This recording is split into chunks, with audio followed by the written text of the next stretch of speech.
Om Swastiastu, salam rahayu, salam bahagia buat umat Hindu dimanapun Anda berada, semoga selalu rahayu, rahayu, rahayu. Ya, para pemirsa, kali ini kita akan membahas topiknya itu mengenai yatnya, ya korban suci untuk umat Hindu di seluruh Indonesia dan khususnya untuk di Bali ya. Nah, ini ada beberapa di media sosial yang menyatakan bahwa ya mereka semakin ke sini ya, zaman sekarang ini, menurut mereka ini ada beberapa sebagian orang mengatakan bahwa iadnya itu sangat memberatkan ya dalam kehidupan sehari-hari ya, menjadi beban dalam kehidupannya sehari-hari ya. Karena mereka beranggapan bahwa kehidupan di sekarang ini ya amat susah dan memang secara ekonomi Indonesia juga ya secara global ya, karena ini apalagi ada perang di Timur Tengah ya yang semakin meruncing ya antara Amerika, Israel, Palestina dan juga Iran ya. Ini sangat mempengaruhi ekonomi secara global ya. Sehingga ini ada beberapa ya kemarin saya lihat di sebuah podcast ya di Bali ya. Jadi ada seorang orang Bali ya yang beragama Hindu, dia merantau di Australia ya.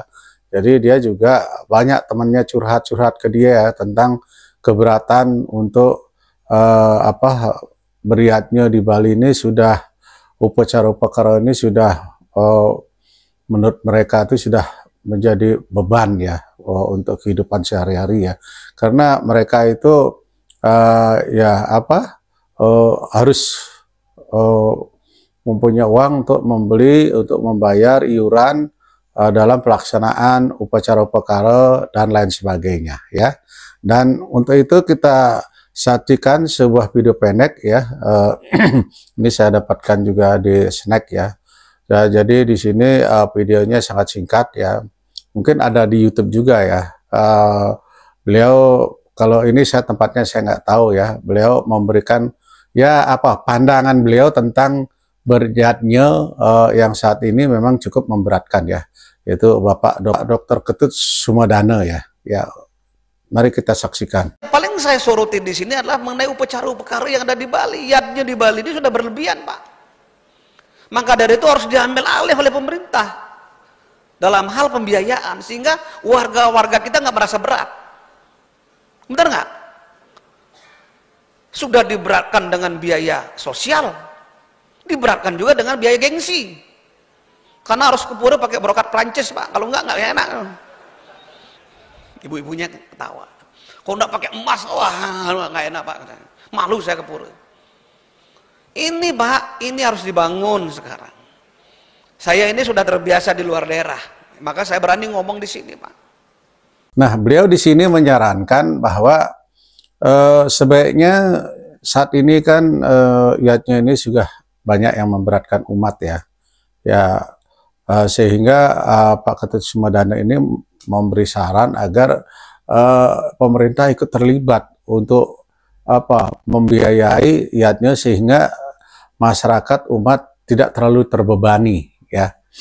Nah, memang sih dalam beriatnya ini kan namanya ini ya, korban suci. Iatnya ini kan berasal dari kata Jakarta, yaitu yang artinya adalah pengorbanan suci. Yang dimaksud dengan pengorbanan suci di sini adalah hatinya ya, jiwanya. Hatinya ini benar-benar tulus ikhlas untuk mempersembahkan segala yang dia dapat ya kepada Tuhan Yang Maha Esa, sebagai rasa wujud puji syukur kepada Tuhan bahwa dia telah mendapatkan rezeki ya, kemakmuran dan lain sebagainya, kehidupan dan lain sebagainya ya.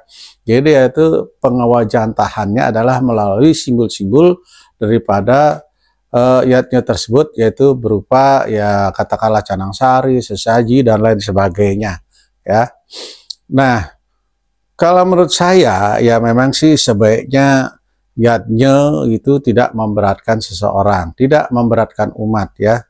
Karena kita di sini tujuannya kan ya mencari Tuhan, kita tidak perlu terlalu banyak mengeluarkan biaya yang tidak sepantasnya ya. Ya, karena di sini kalau kita punya, ya itu tidak masalah, itu tidak menjadi masalah. Silahkan untuk berzatnya untuk sebesar-besarnya, asal ya kita dengan tulus ikhlas, ya, dan tidak dipaksakan oleh tidak pemaksaan oleh siapapun, ya. Jadi benar-benar keluar dari hati yang terdalam, ya, dan itu ya tidak memberatkan siapapun termasuk dirinya sendiri, ya. Jangan sampai kita beriatnya ini sampai ngutang, ya, sampai jual tanah, sampai gadein rumah, sampai gadein motor, ya, dan lain sebagainya. Ya, itu yang tidak dibenarkan, ya. Bukannya itu beriatnya besar-besaran tidak boleh, ya, silahkan. Tetapi jangan karena gengsi, jangan karena malu, jangan karena nggak enak, jangan karena ingin menyombongkan diri di depan tetangga, di depan orang lain, ya. Itu yang terpenting. Nah, ini saya kasih sebuah ilustrasi, ya, cerita, ya. Nah, jadi ada yang namanya itu, ya, si Sudama, ya. Sudama ini adalah sahabat kecil Sri Krishna, ya. Pada masa beliau menuntut ilmu, ya, di Padepokan Pasraman, ya, di ashram, ya. Jadi Sudama ini adalah teman baiknya, teman karibnya. Nah, setelah mereka dewasa, ya, Sri Krishna adalah raja di kerajaan Dwaraka, ya.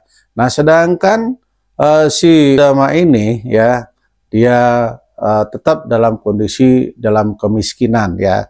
Nah, suatu hari dia meminta dia untuk berkunjung ke Dwaraka, kerajaan Krishna, ya. Nah, tapi dia tidak mempunyai apa-apa, ya, karena dia miskin, ya. Dia cuma punya nasi yang sudah kering, ya. Dia bawa itu, dia bungkus, ya, dengan kain, ya, diuntel-untel, ya. Jadi dia bawa nasi sejumput itu sebagai persembahannya, tetapi dia ikhlas, ya. Nah, sesampainya di kerajaan Dwaraka, ya, ya tentu di sini biasalah penjaga di sana itu tidak mengizinkan dia untuk masuk menemui Sri Krishna, ya. Nah, karena dia kan ya orang miskin, ya. Jadi pakaiannya compang-camping, ya, tidak mencerminkan seorang tamu pembesar, ya. Jadi dia dilarang untuk masuk. Nah, tetapi berita itu didengar oleh Sri Krishna, sehingga Sri Krishna menyuruh pengawalnya untuk membiarkan Sudama untuk masuk, ya. Nah, setelah si Sudama menemui Sri Krishna, wah, itu terjadi, ya, bagaimana, ya, seperti sahabat lama, ya. Wah, si Sudama dipeluk oleh Sri Krishna, ya, dengan kasih, ya, dengan jadi menanyakan kabarnya dan lain sebagainya. Bahkan Sri Krishna mencuci kakinya Sudama sebagai tamu kehormatan, ya. Nah, di situ si Sudama yang tadinya ingin mempersembahkan nasi sejumput yang sudah kering yang dia miliki, dia jadi tidak jadi karena dia merasa malu. Wah, ini nggak mungkin nih, kerajaan yang megah mewah seperti ini Sri Krishna mau makan nasi kering ini, ya, nggak mungkin, ya. Nah, tetapi Sri Krishna tahu, ya, hatinya si Sudama, ya, karena Sri Krishna ini kan perwujudan Tuhan, ya. Jadi beliau maha tahu, ya. Nah, disitulah si Sudama dikasih tahu, mana persembahanmu, aku dengar kau membawa persembahan, katanya. Padahal dia nggak ngomong, gitu. Nah, si Sudama malu nih, ya, malu-malu dia. Oh, enggak, aku cuma bawa sejumput nasi kering dan ini nggak cocok buatmu, nanti kau sakit perut, katanya, dan lain sebagainya. Aku malu. Di situ si Krishna memaksa, nggak apa-apa, aku sini, kamu kasih, karena kamu memang mempersembahkan ini dengan tulus ikhlas, gitu. Nah, akhirnya diberilah sejumput nasi kering itu kepada Sri Krishna, ya. Nah, Sri Krishna makannya dengan lahap, ya, dan si Sudama pun merasa malu dan merasa terhormat ya. Nah setelah itu nggak berapa lama akhirnya Sudama pamit ya. Nah Sri Krishna ya memberikan kembali bungkusan tersebut ya. Ya sudah kamu pulang aja, bawa ini ya dari aku, dia bilang tuh Sri Krishna ya. Nah begitu si Sudama pulang ya, wah dia sangat kaget sekali ya, karena sebelum dia masuk ke rumahnya, itu rumahnya sudah berubah menjadi bagus ya, menjadi mewah, megah dan lain sebagainya. Dia kaget ya. Nah, di situ dia percaya bahwa Tuhan telah merubah nasib dia karena dia telah mempersembahkan sesuatu hal yang sangat simpel, yang sangat sedikit, yang sangat kecil, tetapi dia dengan tulus ikhlas ya mempersembahkan kepada Tuhan ya sebagai Sri Krishna ya. Nah itu cerita yang cukup ada kait-kaitnya dengan yatnya ya. Nah makanya di sini sebetulnya kan Tuhan tidak perlu persembahan-persembahan dan lain sebagainya ya. Karena apa? Apa yang kita bisa persembahkan kepada Tuhan ya? Mau persembahkan buah, ya itu Tuhan yang punya ya. Tuhan bisa lebih dari buah yang kita persembahkan. Kita mempersembahkan nasi. Nasi adalah milik Tuhan. Tuhan akan bisa lebih memberikan kepada kita. Ya, nah, apalagi yang kita bisa persembahkan, yaitu hati yang tulus ikhlas, hati yang murni. Itu yang diharapkan oleh Tuhan. Ya, bukan karena kita gaya-gayaan, bukan karena kita untuk kesombongan, bukan karena untuk pamer. Ya, kita memaksakan diri untuk persembahan. Ya, Tuhan tidak perlu itu, tetapi Tuhan perlu kejujuran kita. Tuhan perlu hati nurani kita, keikhlasan kita. Itulah yang dinilai oleh Tuhan. Itu makna daripada beriatnya. Ya. Nah, kalau kembali daripada kasus tadi bahwa memang sebaiknya iatnya itu harus dicari esensinya, ya. Inti iatnya itu apa sih? Katakanlah misalnya melaspas rumah. Apa intinya? Dicari, ya.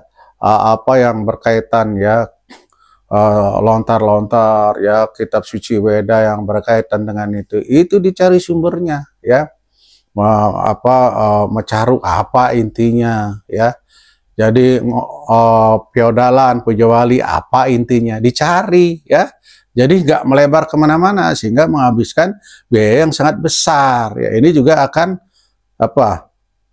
bukannya korban suci tapi mengorbankan umat sehingga umat itu ya dia nggak berani protes lah, pasti dia akan ngikutin karena kan dia takut juga ya diomelin, dibully, dikritisi ya pastilah ya. Sehingga banyak sekarang terjadi kasus-kasus yang akhirnya apa? Dia ingin simpel, dia pindah agama dan lain sebagainya. Seperti kata Bapak Ketut Sumodano tadi ya. Jadi kita memang mesti harus cari intinya beriatnya itu apa gitu ya. Ya seperti kita baca di Bhagavad Gita kan ada Patram Puspam Kolam Toyam Yome Bhakta Prayat Jati. Ya, jadi seperti itu ya. Persembahan yang inti ini adalah ada 4 persembahan, yaitu buah, api, bunga, air. Ini yang terpenting. Ya. Nah, kalau yang lain-lainnya, ya monggo saja dicari untuk sloka-sloka atau dalil yang berkaitan dengan niatnya tersebut ya. Nah, kalau itu memang ya bagaimana intinya biar umat itu tidak terbebani ya. Karena kedepannya ya moderasi beragama ini sedang berjalan ya. Tradisi budaya yang tidak sesuai dengan perkembangan zaman akan ditinggalkan oleh umatnya ya. Jadi di sini inti daripada ayatnya ini adalah tulus ikhlas ya. Ya, bukan karena kita paksaan, bukan karena kita jor-joran. Jadi seperti itu ya. Nah di sini ada yang mengatakan kalau kita beriatnya besar nanti akan mendapatkan pahala yang besar, mendapatkan hasil yang besar. Kalau kita beriatnya yang kecil kita akan mendapatkan hasil yang kecil. Itu salah ya. Pemahaman yang sangat keliru dan salah. ya, karena intinya kembali lagi, yatnya inilah korban suci. Korban suci ini adalah apa? Tulus, ikhlas, dan suci murni. Itu yang sebenarnya ya, inti daripada yatnya tersebut. Jadi ini salah kalau dibilangkan bahwa yatnya itu harus besar-besaran ya. Ya kalau umatnya mampu, kalau nggak mampu kan kesian ya. Apalagi nih di zaman sulit, di zaman susah ya. Apalagi ada istilah kalau desa kalau patre. Nah itu harus dimanfaatkan. Harus benar-benar itu dipraktekkan, desa kalau patre ya. Jadi tempat, ruang, dan waktu ya. Jadi katakanlah di luar Bali ya, ya juga harus disesuaikan yatnya ya. Jangan seperti di Bali akan mengalami kesulitan ya. Cari janurnya ya kan, nyari bunga sih gampang ya, tapi nyari janur yang nggak susah ya kalau di katakanlah apalagi di luar Indonesia ya, itu susah ya. Nah di luar Bali pun ya juga banyak yang susah janur ya. Nah juga ada tingkatannya ya, jadi nista madya utama. Nah itu juga harus dipraktekkan ya. Jadi kasihan juga orang yang maunya dia nggak punya, dia mau nista gengsi ya, malu, nggak enak, takut dibully oleh lingkungan, sehingga dia memaksakan untuk jadi ya madya dan utama, tapi kebanyakan utama ya. Nah ini juga sangat pemaksaan ya. Jadi tingkatan itu juga memang harus dipraktekkan. Jadi kembali lagi, nista madya utama nggak usah khawatir, karena Tuhan tidak melihat besar kecilnya persembahan kita, tetapi seberapa besar atau berapa kecil niat ketulusan kita ya untuk mempersembahkan kepada Tuhan. Jadi seperti itu ya pendapat saya ya. Sekian dan terima kasih dari saya, Wayan Amaluddin, Maksa Channel, Parama Santi. Om Santi, Santi, Santi. Om.